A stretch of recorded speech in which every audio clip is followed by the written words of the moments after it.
Good afternoon, depending on where you are tuning in from. Welcome to the Magenta Edge Digital Workshop Series. I'm Deniese Davis, and this is workshop number 2 of 8. Every Thursday until April 1st, we will have a new workshop about the different facets of small business experiences. And we're happy to have you here for Designing Efficient Business Operations. To see all the articles and stories on Magenta Edge, go to and register for upcoming workshops in the series at tmobile.com/magenta. tmobile.com/magenta edge. T-Mobile for Business will be live tweeting throughout today's workshop. Feel free to add to the conversation by clicking the Twitter icon on the dashboard on your screen and use the hashtag Magenta Edge. We're going to kick it off, and I'm super excited to be talking to you today. So let's get started. We're going to dissect and talk about designing efficient business operations. Now, this workshop will focus on infrastructure, on operations, best practices, and personnel while drawing on my own experience in building a media company. So some of the key elements from today, we're going to learn how to outline all of the details of your organization. And the goal is to really help provide the tools for you to create a roadmap plan and help expand and optimize your business, whether it's now or whether you are planning to launch a business in a post-COVID world. Now we're going to dive into the agenda and talk about lesson 1. So the first lesson I'm going to talk about is how to determine the basic elements of your business operations. Here we're going to discuss building your roadmap, building a workflow for a successful execution and foundation, and also how to look to avoid overlap in your operations and also non-essential spending. In lesson 2, we're going to talk about adapting to a new normal. The world has changed forever, as we know, and this current pandemic has kind of shifted a lot of business priorities. So we're going to go over how to smoothly adjust your company's operations, your priorities and your goals to the current now, and how to be flexible. The third lesson that I'm going to talk about is how to evaluate and measure success, how to review and determine whether your roadmap is successful, whether your workflow is working, and if it's falling short, and how to identify if it is. And now I'm going to just tell you a little bit about myself. So who am I? Who is Deniese Davis? I am a film and television producer and media entrepreneur, originally from Las Vegas, Nevada. Small fun fact. Went to college in Brooklyn College in New York, came to Los Angeles and went to the American Film Institute where I got my master's in film producing. And I actually met a great multi-hyphenate by the name of Issa Rae right out of grad school. So Issa and I worked together for the last 8 years, where I was a producer at what was formerly known as Issa Rae Productions, and that became Hooray most recently. And her and I also started and built a company together called ColorCreative 7 years ago that most recently is pivoted into a management company, which we'll talk a little bit about. I also produced the HBO-nominated show on HBO called Insecure, and I'm also a producer on a Black Lady Sketch Show, which is also on HBO. Most recently, I have actually left Issa's company to launch my own company called Reform Media Group, and I'm really looking forward to this next chapter in my career. But today, I'm going to basically take a culmination of all of my experiences and the things I've done and the things I've seen in this space as an entrepreneur of sorts, and share those advice, best practices, and tips with you as we actually just focus on business operations. So that is me in a nutshell. I'm super grateful to T-Mobile for asking me to do this, and T-Mobile for Business. Very much in support of all small business owners. And I really hope you are able to take something away today. And again, if there's anything I didn't cover, anything you are really curious about on this topic that is not in this presentation, please feel free to drop a question in the Q&A box, and I'll try my hardest to address it at the end. So we're going to go ahead and get started on lesson 1. Hope you're ready. Lesson 1. How to determine the basic elements of your business operations. So, I mentioned ColorCreative. I mentioned this company that Issa and I started. we basically launched the management company at the tail end of 2019, going to 2020. And I'm going to use this as an example of how we had to sit down and basically take a company and a brand that was operating in one area and shift it to management, which was a completely different area that we had actually never operated in before, nor did we have any experience in it. And so how do we figure out what we're going to make up the elements of the core functionalities of this new business that we were basically rebuilding? To start, we had to kind of figure out what were the functions and also where do we start? We're building a brand new company, again, in an area that we had never been in before. So where to begin? I think with any company, it's always great to think of the end result and to really think when you're building a roadmap, high level, right? Think about your structures, think about your divisions in your company, and how does the execution move from point A to point B? What do I mean by execution? Well, that could be a product, that could be your company's services. It's basically what is the main function for creating this business? And once you identify that, you're essentially tracking it from the beginning of how it originates, where does it start, and then what is the end result, right? If it's a product, it's probably selling it to customers. If it is a production company like ours, it is being able to sell and create a film or television show. In a management company sense, for ColorCreative, it is actually procuring and securing work and promoting the careers of our creators and making sure that they ensure success and are continuing to grow in their careers and in their field. So once you're able to kind of identify those divisions and the structures and the way your company kind of looks on the onset, you're going to take a deeper look and really think about now the personnel that you need for this to operate efficiently and for it to operate accordingly. So how do you think about the personnel? We're going to dive into that just a little bit deeper when we talk about workflow, but this is really important because as you map out your business operations, you have to ask yourself, well, who is going to do all this work? I never recommend doing it yourself, although I know a lot of small businesses start out that way. But I think through relationship and networking and also just being able to figure out who your partners are, it's so important, whether you even have to outsource the work, that you don't try to take it on all by yourself. Because as your business grows, inevitably you will need to build a team in order to ensure its growth and its efficiency. So the last thing when determining the basic elements is to create a list of equipment and resources that each role or your division will require. So, when you're mapping that out, excuse me, think of personnel where it's more than just a head count, right? What does your employees' duties consist of? What are they responsible for? And what is the bare minimum that division needs for efficiency and to get something done? Now, on the equipment and resources side, this can include different areas such as, do you need an in-house legal department? Do you need a graphic designer that's on staff? What are your internal versus external needs when it comes to equipment and resources? Because that's also where I think suppliers and vendors, suppliers and vendor relationships can really come from. And so, you'll want to map this out on a chart in any way that makes sense to you, but it's okay to kind of just do a little bit of a word vomit and throw out a beginning first rough draft of your business operations plan by identifying these 3 core areas.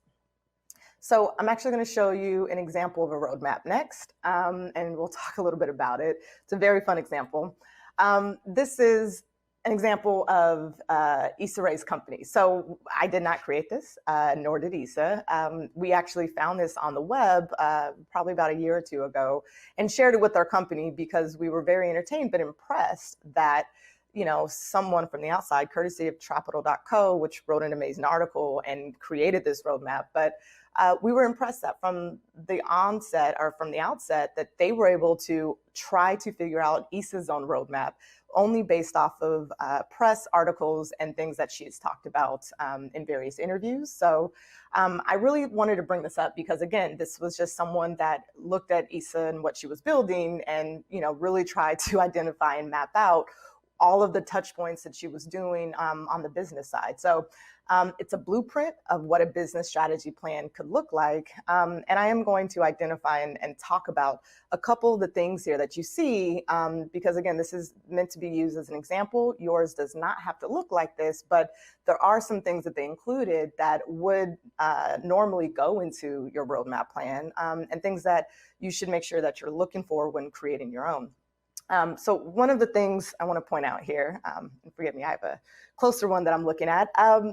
Each of these lines that you see connecting each of the squares are basically points of execution, right? They are showing you what that role does, and also points of synergy between each.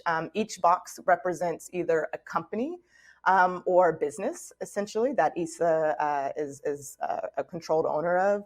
And you can see by where all of the lines meet, how they all kind of feed into each other and how they support. Now, this is a much more complex example because not everyone can build an empire like Issa Rae right away, but the important areas to note, no matter where you start, even if it's just the one company and your roadmap is actually breaking down the different divisions, you really want to, separate or identify whether you have multiple companies like such, or if you have multiple divisions. Yours would probably look a little bit like this, but be broken down into marketing, production, distribution, and so forth. So the other thing you want to make sure you know of as you map this out is, even if the companies or the divisions don't exist, but what does each of them do, right? What are the core functionalities?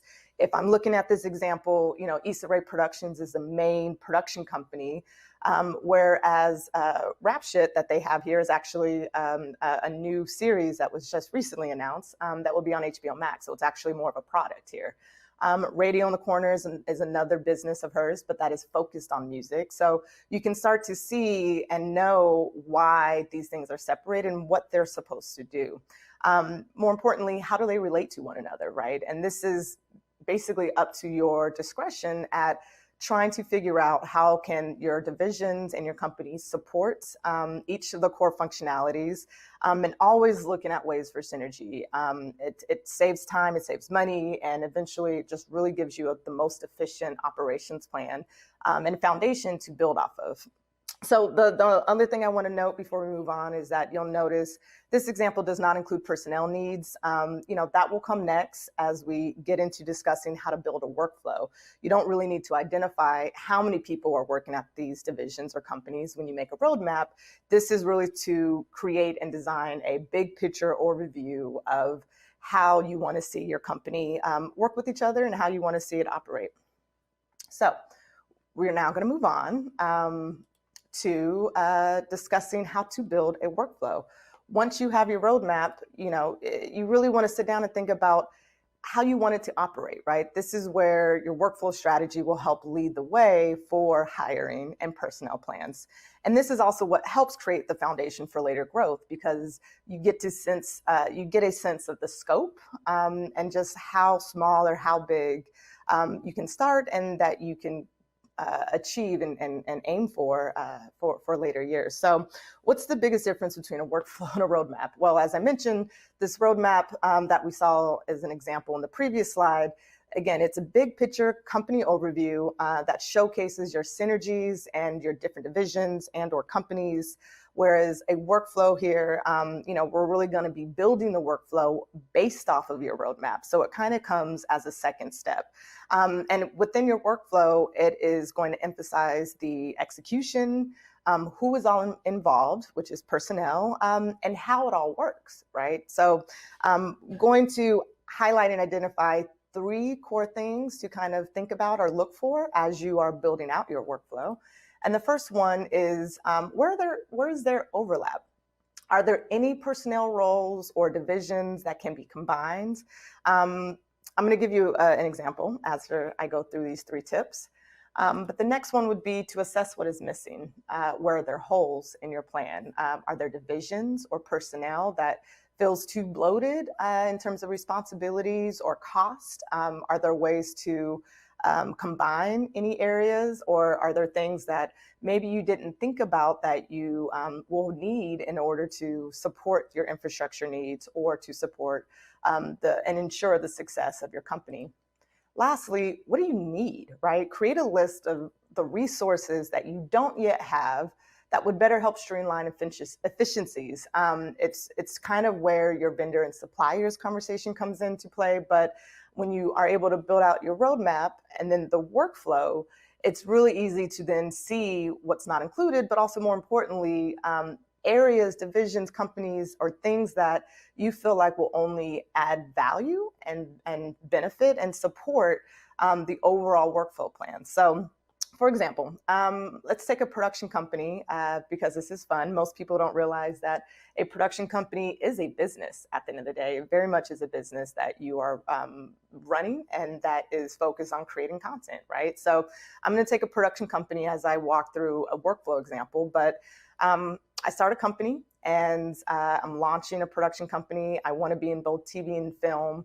And I may sit down and build a roadmap. And within my roadmap, I identify two divisions. I have a film division and I have a television division. Well, I know from building the workflow that I'm going to need someone to run the film division. And I'm also probably going to need someone to run the TV division, right? I don't want it to just be me. I want to focus on being the CEO or being the manager, so to speak, and the person running the company. So I'm going to delegate and hire two head of departments for both of those divisions. Now, when we're looking at that, I may assume that, oh, they're also going to need support. So now I'm going to put down that I will probably need a creative exec or a development executive to assist on the film side. And I'll probably need another one to assist on the TV side. And they're probably both going to need assistance as well. So right away, as I'm just mapping out the roadmap, mapping out my workflow, I'm identifying that I'm probably going to need 7 personnel on staff to start the company. But as I look at the overall big picture, I notice a couple things. I notice something's missing. Well, where's my assistant? Do I need support, admin support? So now my 7 has gone to 8, including an assistant that I forgot that I might need. But then I'm also looking at these divisions more closely and breaking down what it's going to cost to really hire all these people. And I realized I actually don't have the resources or the amount that I'll need to start off that large. So how do I scale back? How do I look at the overlap in my current plan? Well, one easy fix is I may actually decide that, well, maybe I don't need 2 separate divisions. Could I hire a head of film and TV and consolidate this division and start there, where instead of 7 people, I now may only need 3 or 4, right? I may need a head of film and TV. They may need an additional executive for support and 1 assistant, 3 people, myself, and my own assistant. So now I've been able to cut my overhead from 7 to 8 people down to 4. And I think, it speaks to the efficiencies, right? It also speaks to what's realistic and what I'm working against. And so this is the things, and this is an example of what I mean by building your roadmap and then turning around to build your workflow, the different areas in which you might be able to identify how to change things around before you even actually launch and get started and spend any real hard cost, right? So this is all part of your strategy planning, your thoughts around how do you build this business and with what support? Think big picture. Again, I am a big believer in throwing out the pie in the sky, big idea. What's if you can have all the money in the world, what would your company look like just without the restraints that you are currently in?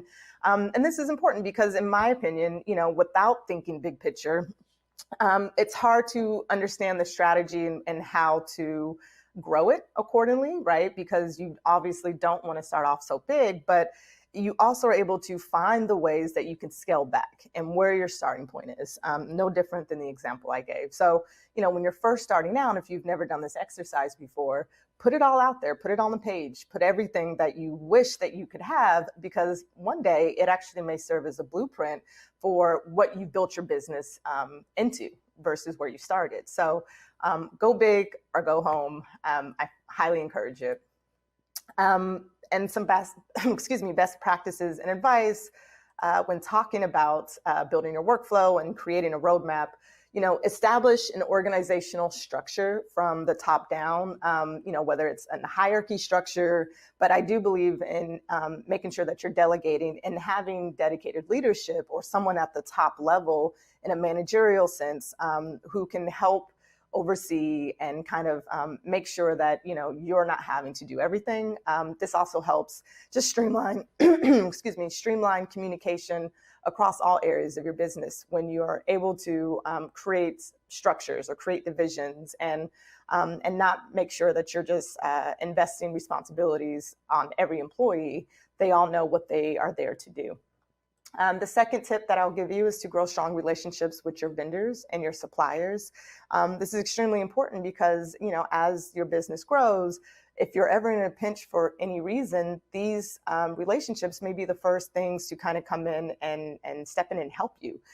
It's also important because, eventually, depending on, what area or what industry your business operates in, you may depend on these vendors and suppliers in order to even operate, in order to even achieve your end product and your end result, right? So always keep strong relationships, also always negotiate, but it's extremely important to just identify and know who you want to be in business with, who do you want to create these partnerships with.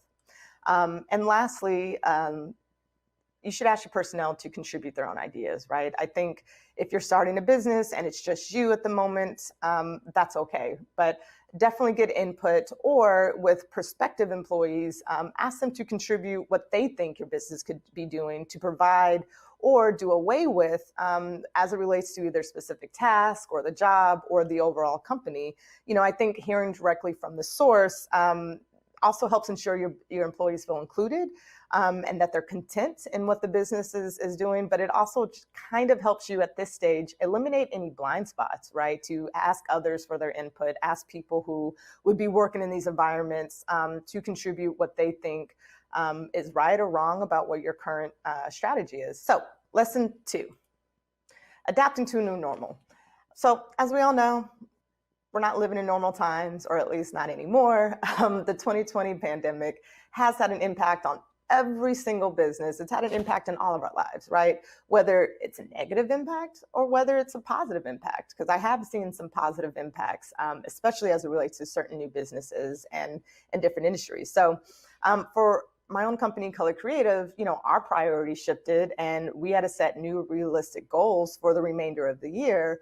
Because keep in mind, the shutdown in this pandemic really started in March. So everything that we set out to do and thought we were going to do in 2020, we had to sit down and take another look at. And I am happy to say that we were able to be successful in the majority of our new goals, but it still brings up a really smart thing to talk about, which is how do you be prepared for this, right? How do you either build a new startup business in this moment that may be more successful during COVID and later not as instrumental, or the reverse? How do you take your company that you just launched a year ago that was supposed to be in person, that was supposed to, do all of this great stuff, but now with the pandemic, there's restrictions or restraints and things that you wanted to do that you no longer can do. So how do you figure this out, right? I'm going to point out a few areas to consider and to think about as you are adapting to this new world, and how to ensure success and be prepared at the end of the day.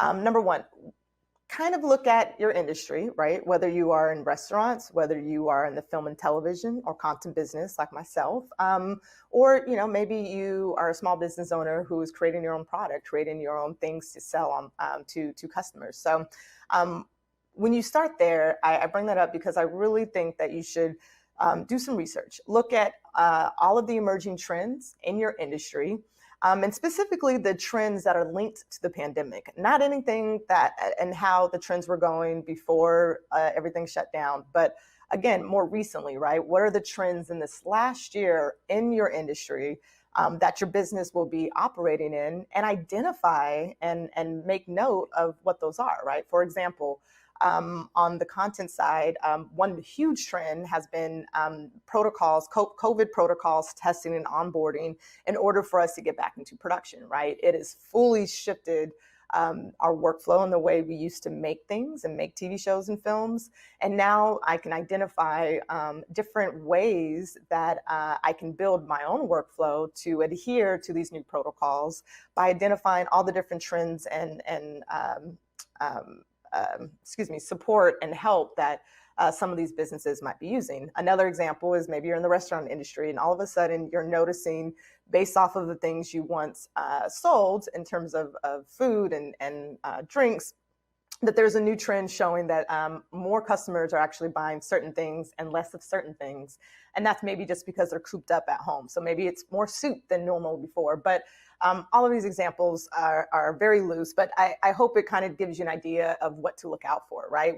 Identify those trends. The biggest one that I'm sure you guys have all seen is that any physical shopping has primarily or majority moved online, right? Most people just want to shop now from their couch because of COVID, because stores are closed, because they don't want to go out and be around a bunch of people. So that is a huge trend if you are in the product and services business, and something to really think about as you're building your own operations workflow.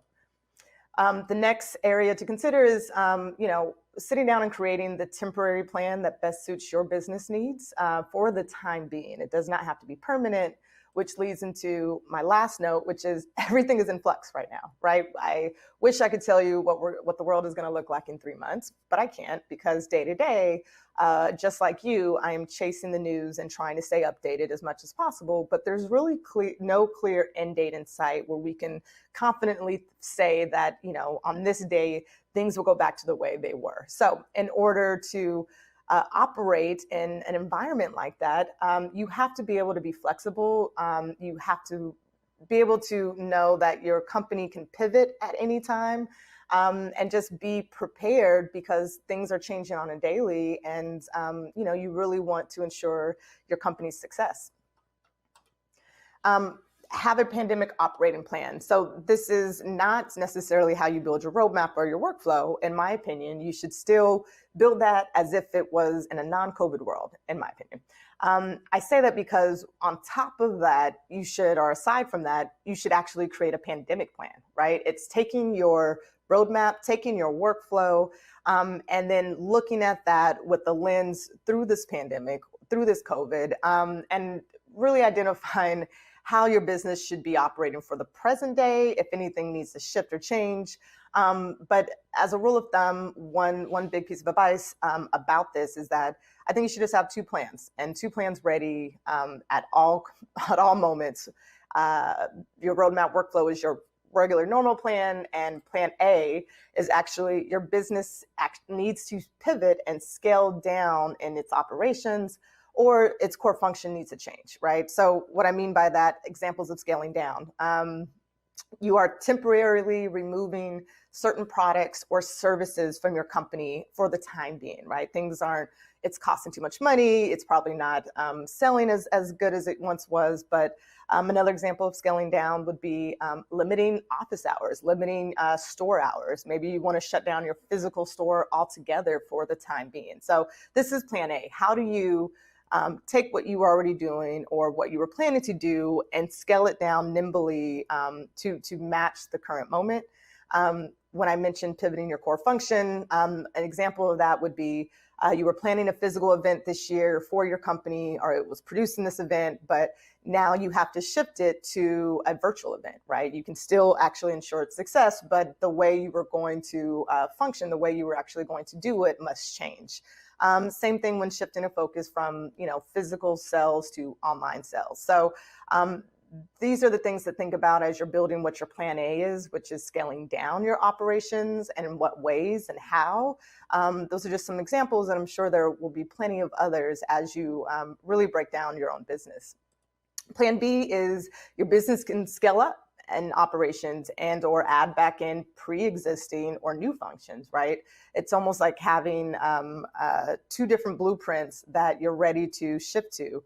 And in the examples of scaling up, I would identify whether you need to hire additional support staff.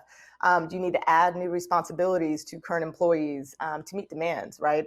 Really think about the things that maybe your business did not have before, but now it definitely needs it in order to be successful. Open up the dialogue around adjustments and ask your team for their input. I mean, pandemic is stressful. We're all stressed and really going through this together. And I think it's so important to start having weekly conversations with personnel and check in on the morale, right? Check in and see how they're doing. But more importantly, gauge their comfort levels for their roles and for their jobs. And also gauge their comfort levels and talk about your plan A and your plan B, because you may need to pivot quickly at any moment's notice. And so it's really important that everyone on your team is on the same page and everyone is comfortable with what is being asked of them. You know, this may mean people scaling back in their hours. This may mean, honestly, laying people off and bringing them back when business is up to par. But I think by having a dialogue, it makes everything, less stressful and more inclusive. And it's so super important when you're building, especially any new businesses from the ground up. So best practices and advice when talking about COVID and pandemic plans, have a temporary operations plan that you can shift to as needed. As we mentioned, be ready to pivot at any moment's notice. Don't overlook an opportunity for innovation.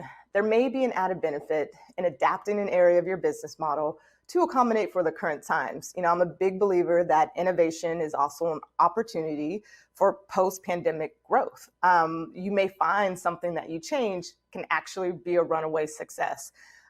With that, stay prepared to adapt to new market realities and adjust your company accordingly to meet your customer needs where they currently are. Lastly, adjust your company's goals as necessary.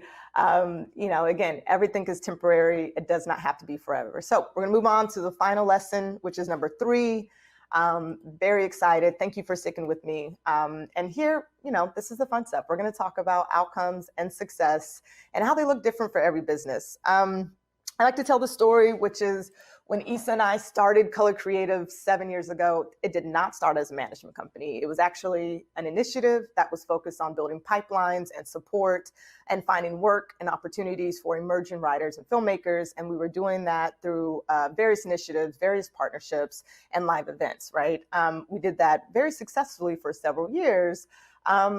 But along the way, at some point, we actually were looking at the success we were having and the things that we were actually accomplishing and realized that our operations, what we were doing was not as sound as what we should be doing in a business sense, right? Which means our business model needed to shift. It needed to match this thing that we realized, which is we're essentially being managers. We're essentially having a management company. We're identifying talent. We're taking them through the works and helping to boost their careers. So why are we operating not in that way?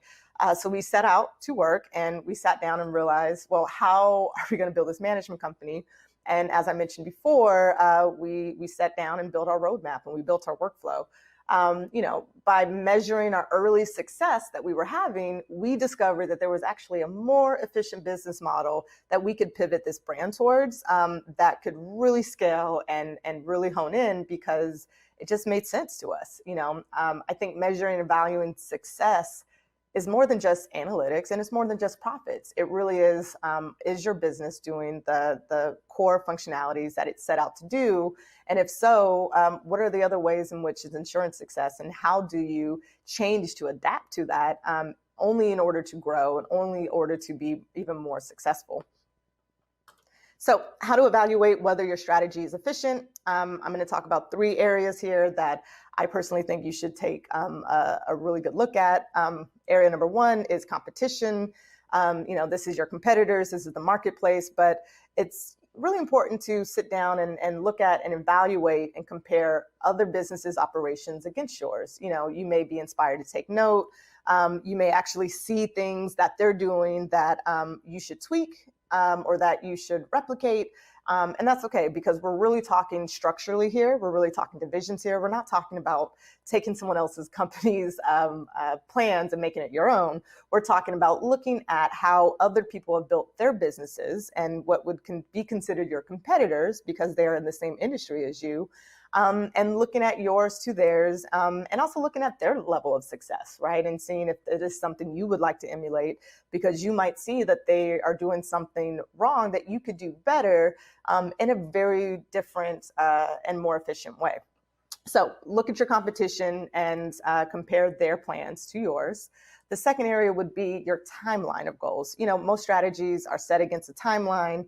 And within that, you have to look at and evaluate whether you've been able to accomplish each milestone within the time frame you've set yourself. If you haven't and you find that you have missed those goals or missed that timeline or milestones, pinpoint what areas fell short and why that is.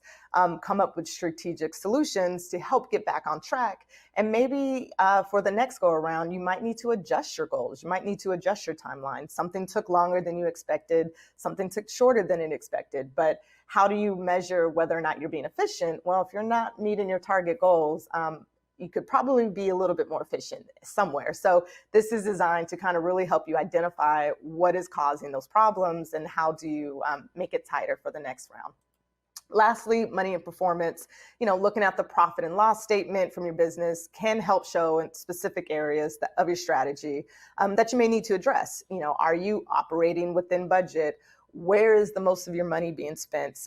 What resources are being allocated? And what resources do you have that you're not even using? What are being overused, right? So it really does kind of lay out the groundwork. And in addition to looking at the profit and loss, and this could be yearly, this could be quarterly, I would also encourage you to look at the performance of each of your employees in each of your divisions, right? What were the goals that they set out to do or that you set out to do for them, for that role, for that division? And did they meet those expectations? How did they meet those expectations? Would you might need to change something up on the personnel side in order to be more efficient? All of these things are essentially the areas in which you can identify to make your business better. Yeah, I hope that makes sense. But these are the core areas. I'm sure there's others, but this is kind of what I focus on when I'm building my businesses. So best practices and advice. Number one, study your business outcomes. These results will help you evaluate your roadmap strategy. Number two, set yearly and company and quarterly goals. Very, very important. It's how you keep yourself on track and how you set your milestones.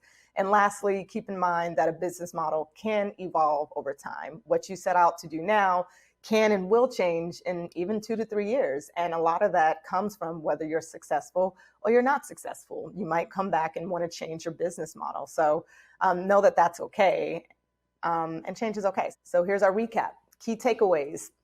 Number one, know the core basic elements that make up your burst. Start this over. Number one, know the basic core elements that make up your business. Personnel, divisions, equipment and resources, create your roadmap, and then take your roadmap and create your workflow, and then identify these 3 basic core elements and figure out how they operate and how they make up your business. Takeaway number 2, build a roadmap for operations. This is used to establish your workflow, like I mentioned. And again, emphasize what areas can create synergy and things that can kind of be combined. I am so grateful that you guys have stuck around, and thank you so much for all of your wonderful questions. They're super, super great. This is the end of our webinar. Thank you so much for attending today's digital workshop. And as a reminder, to see all of the articles and stories on Magenta Edge or to register for upcoming workshops in the series, this is only 2 of 8, guys. There's 6 more incredible workshops coming up. Please visit tmobile.com/Magenta Edge. Thank you so much for being with me. It's been a pleasure. And I look forward to seeing all of your businesses flourish. Bye, everyone.